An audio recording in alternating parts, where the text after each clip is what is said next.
extremely proud of her. She did what she had to do to survive, and I can't even imagine the hell that she went through.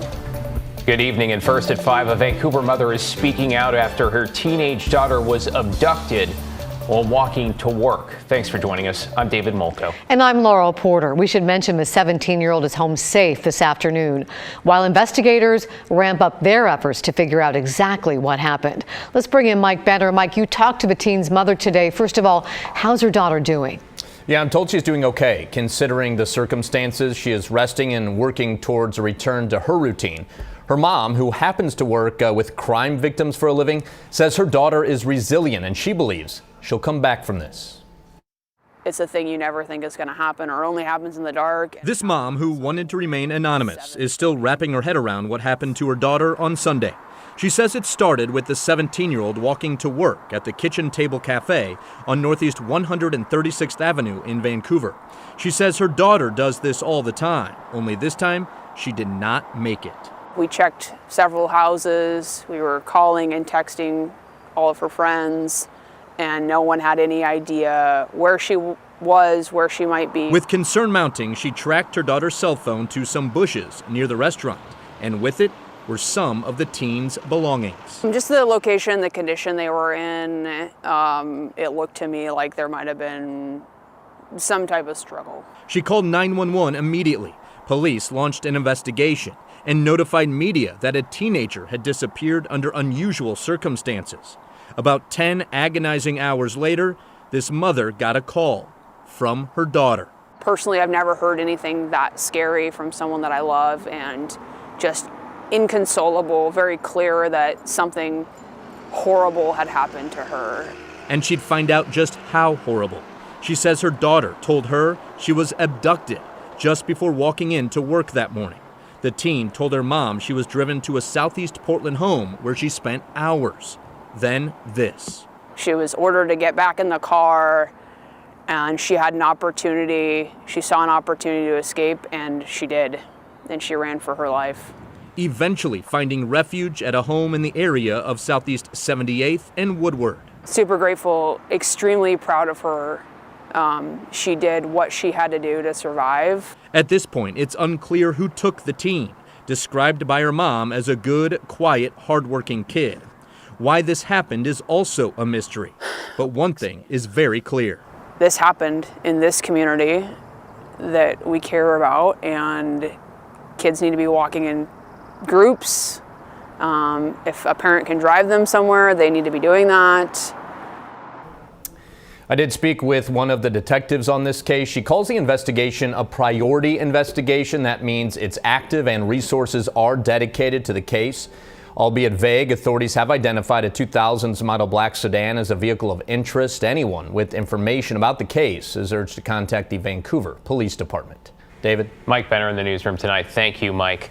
Let's get to a traffic alert this evening now. A crash on I-84 has 3 westbound lanes blocked right now. This is on the interstate by Northeast 122nd Avenue. That is east of the I-205 interchange.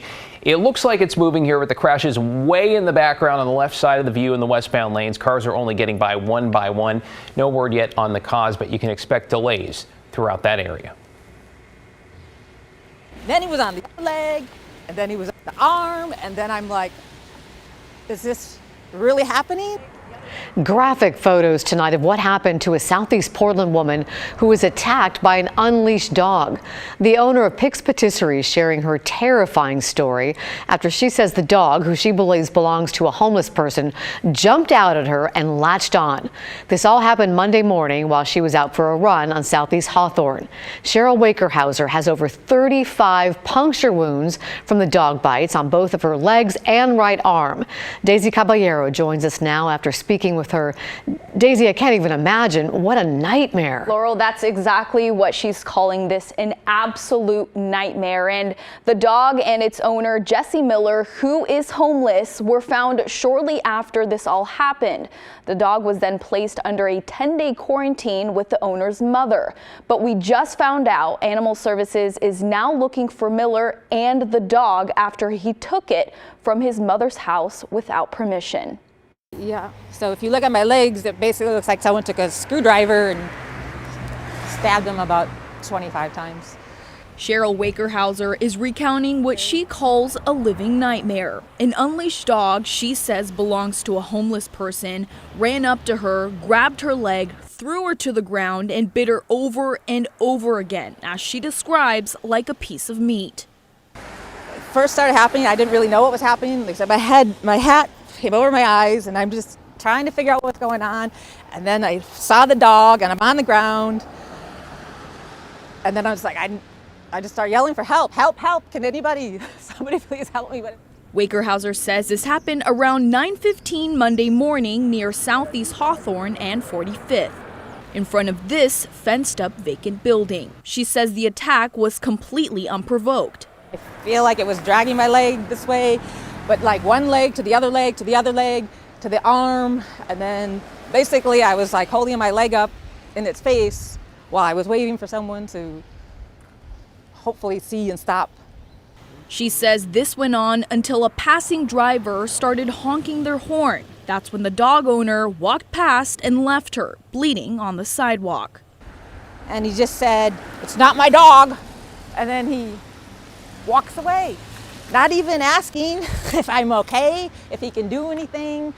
Police showed up and grabbed the dog and turned it over to Multnomah County Animal Services. Wakerhauser was taken to the hospital with over 35 punctured wounds. 24 hours later, she took to Instagram showing this photo and the story behind what happened, demanding change in Portland. Her post reads in part, quote, "The homeless crisis in this city is out of control. This is not just about eyesore camps and trash. More importantly, it's about public safety, mental health, peace of mind, and quality of life for all of us, all, the housed and unhoused." And to the woman who helped scare the dog away. And her name is Monica. So Monica, if you're out there, Monica from 52nd, thank you. Thank you, thank you. Because I don't know how long it would have gone on or what would have happened. And the county says generally when this happens, the dog will be placed under a quarantine to determine how dangerous they are, if they have rabies, and whether the owner will be criminally cited. But because Miller is homeless, they let his mom quarantine the dog at her home in Camas. Again, Miller took the dog back without permission while his mom was at work. Animal Services is looking for both of them. We'll keep you all updated as we learn more. David, Laurel. Thank goodness for Monica, right? Thank you, Daisy. Well, this evening in Vancouver, a heartbroken community, friends and extended family are gathering to say goodbye at a funeral for Miche Melendez and her 7-year-old daughter, Layla Stewart. Authorities say the two were shot to death by Miche's ex-boyfriend, who is now facing murder charges. Let's bring in Alma McCarty now in Vancouver. Alma. Well, David, dozens of people filled the small chapel here behind me for Miche and Layla's funeral service, saying their final goodbyes to both mother and daughter. You could really feel just the weight and the amount of pain in that room, but you could also feel the love that they had for each other and for Miche and Layla. Now, after starting with prayers and a song, a slideshow of pictures showed such a full life for the both of them and just how much those here today cared for and adored them both. The two were said to be inseparable. Some wore shirts today reading "Too Beautiful for Earth" with Miche and Layla's names and faces. There were many tears and some shared laughs as family members got up to speak, explaining how Miche was a true friend, so open and caring, and Layla was just a joy. Admired her my entire life. You know, to lose her like this is like, I feel like I lost a piece of my soul. I just had her every single day because I wanted to protect her. I was looking forward to my niece graduating, seeing her grow up.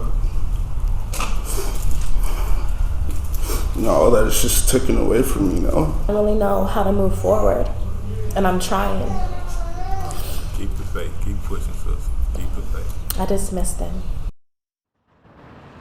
It was definitely an emotional afternoon here as they focused on the good times and the memories. It is clear that Miche and her daughter Layla will be missed. David? Yes, it is. Alma, thanks so much for your report.